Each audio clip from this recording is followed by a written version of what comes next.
5 अक्टूबर 2025 की शाम मध्य प्रदेश के सीधी जिले के माथिली गर्ल्स हॉस्टल में अचानक एक चीख पुकार गूंज उठती है। कल्पना जायसवाल का शव खिड़की से लटकता हुआ दिखाई देता है। कमरे की दीवार पर लाल रंग में लिखा था, सब मरोगे।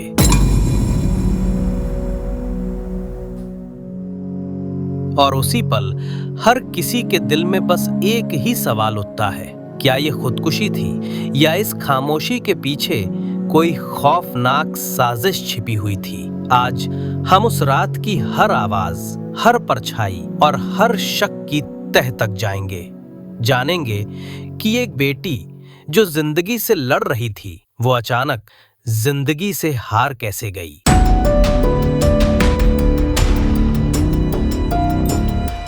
नमस्कार दोस्तों, ये कहानी है कल्पना जायसवाल की। कल्पना जायसवाल ग्राम पैगम्मा, थाना बहरी सीधी जिले की रहने वाली एक समझदार, होशियार और बेहद शालीन लड़की। वो अपने परिवार का सपना थी। मुझे खुद नहीं समझ में आ रहा है ना ऐसी घटना की हम कभी कोई उम्मीद कर सकते थे। बच्ची सीधी सादी थी, शांत थी, कभी किसी तरह की कोई कंप्लेन नहीं थी। किसान पिता की उम्मीद, माँ की मुस्कान और भाई बहनों की प्रेरणा। गांव से निकलकर उसने मैथिली बालिका छात्रावास सीधी में रहकर 11वीं कक्षा में कृषि विषय से पढ़ाई शुरू की थी। कहते हैं ना, जिसके पास सपने होते हैं उसके पास हिम्मत भी होती है। कल्पना में वो हिम्मत थी अपनी जिंदगी को कुछ बड़ा करने की। हॉस्टल की लाइफ में कल्पना बहुत जल्दी सबकी चहेती बन गई थी। वो ना तो किसी से झगड़ती थी, ना किसी से दूरी बनाती। एक ऐसी लड़की जो सबकी मदद करती, हंसती रहती और हमेशा कहती,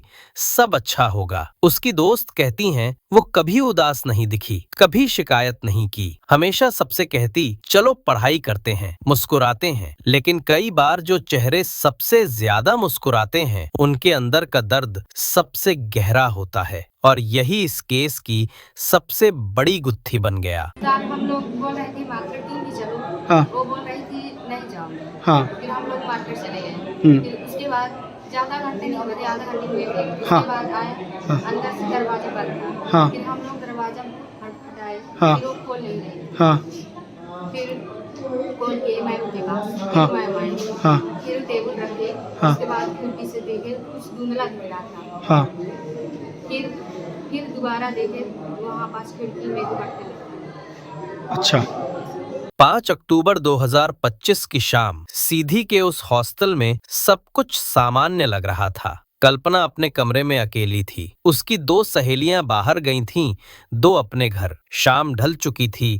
हॉस्टल के कमरे में सन्नाटा था। जब उसकी दोस्त लौटी और दरवाजा खटखटाया, अंदर से कोई जवाब नहीं मिला। कई बार आवाज दी, लेकिन चुप्पी थी। दरवाजा अंदर से बंद था। वार्डन को बुलाया गया, फिर पुलिस आके दरवाजा तोड़ी है कि यहाँ के लोग तोड़े हैं?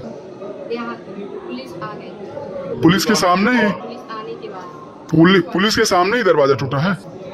सबके दिलों में एक डर समा गया था, कुछ तो गड़बड़ है। जब दरवाजा तोड़ा गया, अंदर का नजारा देख सबके पैरों तले जमीन खिसक गई।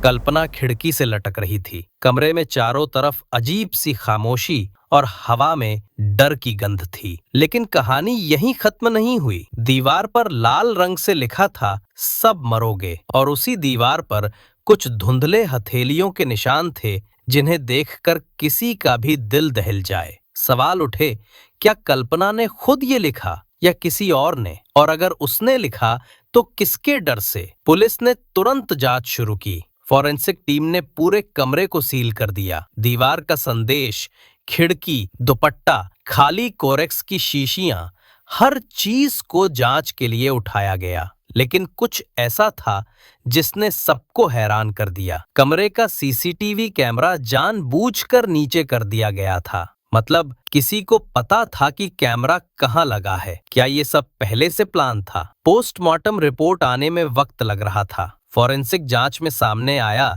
कि फंदे की ऊंचाई मात्र 4.5 फीट थी। ऐसी स्थिति में क्या कोई इंसान खुद को इस तरह लटका सकता है? कमरे में मिली कोरेक्स की बोतलें एक नई उलझन बन गईं। परिवार और पुलिस दोनों के सवाल बढ़ने लगे। अगर ये आत्महत्या थी तो ये सब इंतजाम क्यों? परिवार के लिए ये खबर मानो आसमान टूटने जैसी थी। माँ का रो रो कर बुरा हाल था। पिता कहते हैं, मेरी बेटी कभी ऐसा कदम नहीं उठा सकती।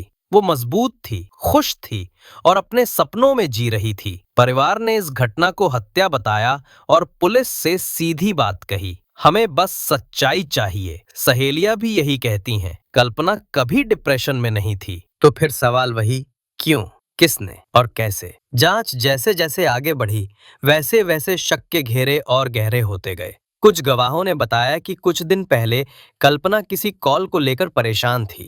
क्या कोई उसे धमका रहा था या किसी ने उसे ब्लैकमेल किया? पुलिस अब 2 एंगल्स पर काम कर रही थी, एक आत्महत्या, 2 हत्या डिस्गाइज्ड एज सुसाइड। दोनों एंगल में कई सवाल थे, लेकिन जवाब कोई नहीं। आज भी उस कमरे की दीवार पर वो शब्द, सब मरोगे, हर किसी को सिहरन दे जाता है। क्या वो संदेश कल्पना की आखिरी पुकार थी या किसी का डराने वाला धमकी भरा नोट? हर बार जब माँ बाप उस कमरे की तस्वीर देखते हैं, उनकी आंखों में एक ही सवाल होता है, क्या हमारी बच्ची को इंसाफ मिलेगा? अब कई हफ्ते बीत चुके हैं, फॉरेंसिक रिपोर्ट पुलिस के पास है, लेकिन अभी तक केस किसी ठोस नतीजे तक नहीं पहुंचा। कहते हैं, सच को दबाया जा सकता है, लेकिन हमेशा के लिए नहीं। कल्पना जायसवाल की मौत आज भी एक रहस्य है, एक ऐसा रहस्य जो समाज, स्कूल और सिस्टम तीनों से सवाल करता है। आपको क्या लगता है, क्या ये आत्महत्या थी या किसी गहरी साजिश का हिस्सा? क्या पुलिस सच तक पहुंच पाएगी या ये केस भी धीरे धीरे फाइलों में दब जाएगा? अपनी राय और थ्योरीज नीचे कमेंट्स में लिखें। अगर आपको लगता है कि सच्चाई सबके सामने आनी चाहिए, तो इस वीडियो को लाइक,